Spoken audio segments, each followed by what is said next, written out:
Halo semuanya, apa kabarnya? Semoga teman-teman semua di dalam keadaan sehat, dilancarkan pekerjaan maupun usahanya ya teman-teman.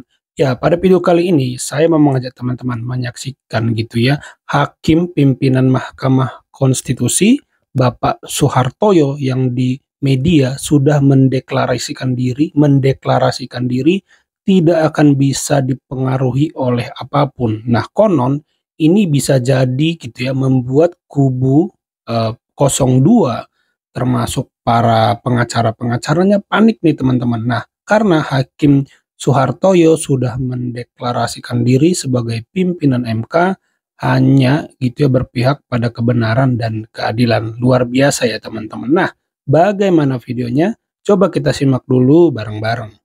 Kemudian para pihak supaya hadir tanpa kami panggil untuk jadwal-jadwal tersebut. Sedangkan dari Senin tanggal 1 April pemohon nomor 2 tidak hadir dulu, jadi istirahat dulu. Sawah Henrys, tampaknya Yusril CS bakal tambah panik mendengar statement dari Ketua MK Soehartoyo berikut ini. Apa itu statementnya? Disimak sampai selesai ya Sawah Henrys. Tapi sebelum itu, bagi kalian yang baru mampir ke channel YouTube Henrys Media ini, support channel ini dengan tekan tombol subscribe di bawah, like, komen, dan juga share ke media sosial Sawah Henrys semua. Oke? Thank you so much. Halo, Assalamualaikum warahmatullahi wabarakatuh.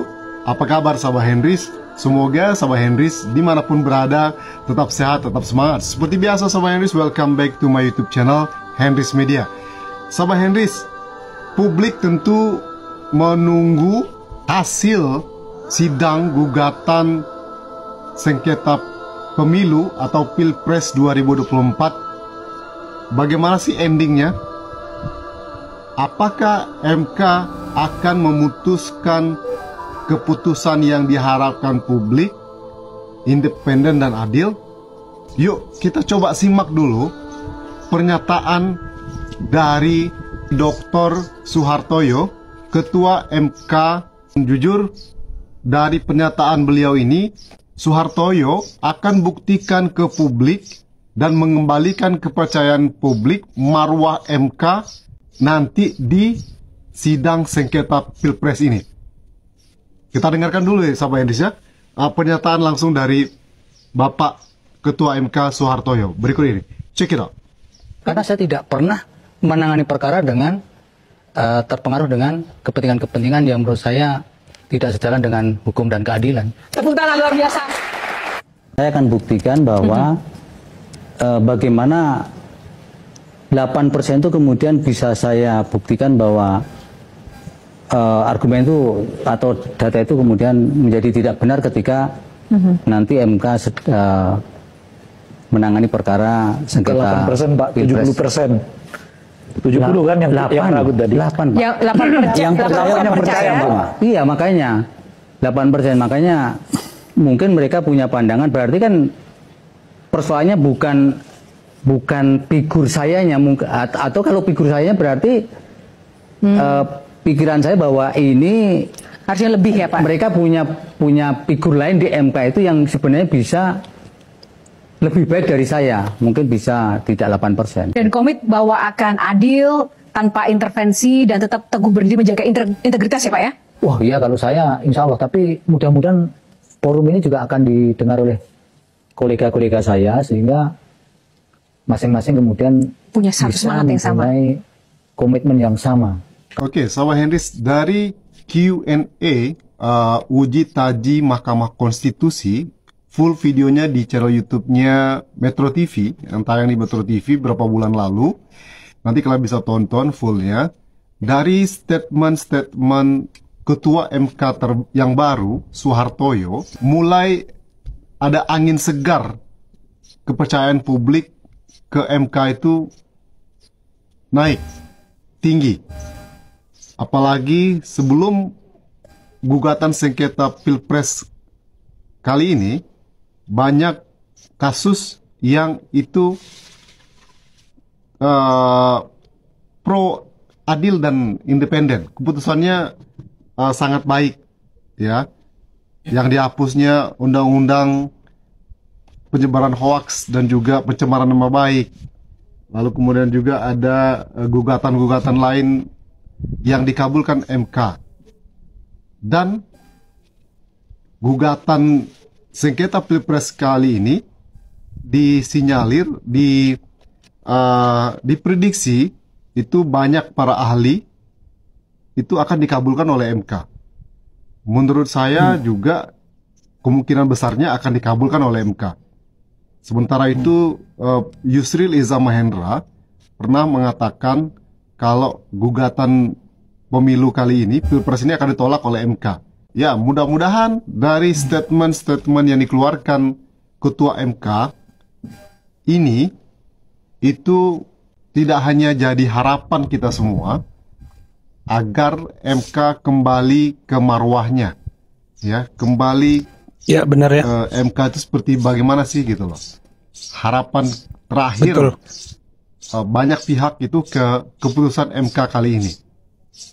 Mudah-mudahan MK bisa adil dan independen. Cuman memang ada keraguan, itu hal yang wajar.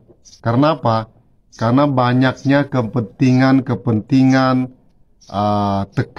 tekanan ya dari berbagai macam pihak. Sementara itu dengan santainya Pak Suhartoyo mengatakan, gimana cara Bapak atau pandangan Bapak nanti untuk menjaga supaya nantinya jika memang terjadi perselisihan hasil pemilu, menjaga supaya nanti putusan MK tetap akan adil dan tanpa ada campur tangan, intervensi yang memiliki kepentingan di dalamnya. Semua pihak memiliki etika, satu visi untuk bagaimana adil Pak, tanpa intervensi, Pak.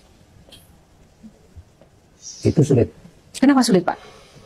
Karena saya sebagai ketua tidak bisa mempengaruhi hakim lain di dalam menjatuhkan putusan. Kecuali saya selalu memberikan pandangan-pandangan kepada para hakim itu, yaitu tadi, untuk selalu menjaga integritas, kemudian memutus dengan tidak dipengaruhi oleh adanya kepentingan-kepentingan, independensi harus dijaga. Tapi saya khawatir nanti kayak Bang Ray lagi, Pak itu terlalu normatif, Pak. Jam terbang, pokoknya itu harus sudah terpercaya ya, dan sudah berintegritas. Tapi kebanyakan udah di atas 60. Bahkan ketika jadi hakim, masih hakim muda pun selalu ira-ira putusan itu selalu demi keadilan berdasarkan Ketua Yang Maha Esa. Apa hakim yang tua-tua ini juga masih harus diingatkan bahwa ini loh, sebentar lagi akan ditunggu pertanggungjawabanmu di depan Allah Subhanahu Wa Taala. Seharusnya hakim MK tidak lagi mau terpengaruh dengan hal lain yang apalagi sifatnya finansial misalnya. Seharusnya. Ya. Oke, kita flashback lagi. Saya juga. Ya, izin saya potong sebentar. Itulah salah satu, kalau saya tidak salah, yang menjadi titik berat Anwar Usman, karena dia dianggap ikut serta mempengaruhi hakim lain. Coba teman cek di Google, kalau saya tidak salah satu poin yang membuat dia melanggar etik yaitu dia turut serta mempengaruhi hakim lain. Coba tolong teman-teman bisa cek di Google ya teman-teman ya. Kita lanjut ya. Mengikuti sengketa Pilpres 2019, bagaimana waktu itu kita semua berharap sesuatu yang baik terhadap keputusan MK waktu itu ya. Waktu itu 2019 Prabowo Hatta ya yang menggugat ya. Kalau sekarang dia menjadi pemenang ya, yang menggugat sengketa Pilpres ya. Awal pas sidang itu kita juga punya harapan nih kepada MK agar MK ini bisa fair, bisa mengambil putusan seadil-adilnya ya, independen. Tapi endingnya tak diduga. Gugatan Pilpres waktu Pak Prabowo itu ditolak oleh MK. Ya, itu ya teman-teman, kita sudah menyimak argumentasi dan statement dari Bapak Suhartoyo sebagai pimpinan MK. Kita sudah menyimak analisa dari Mas Hendris Media, gitu ya teman-teman. Kalau menurut teman-teman, apakah MK akan mengabulkan gitu ya gugatan dari kubu Amin dan kubu Ganjar perihal Pilpres ini? Teman-teman boleh tulis di kolom komentar gitu ya teman-teman. Kalau menurut saya pribadi ada peluang ya teman-teman, mengingat gitu ya ada argumentasi yang dibangun seperti Ketua KPU melanggar etik ya perihal pendaftaran Gibran, dan sudah sah loh diputus. Ketua MK juga demikian gitu, dan ini saya pikir jadi model yang bagus untuk perdebatan di pengadilan ya teman-teman. Ya itu aja teman-teman video kali ini. Terima kasih buat teman-teman yang sudah menyimak sampai selesai. Tolong di like videonya, di subscribe channel ini. Sampai jumpa di video saya selanjutnya.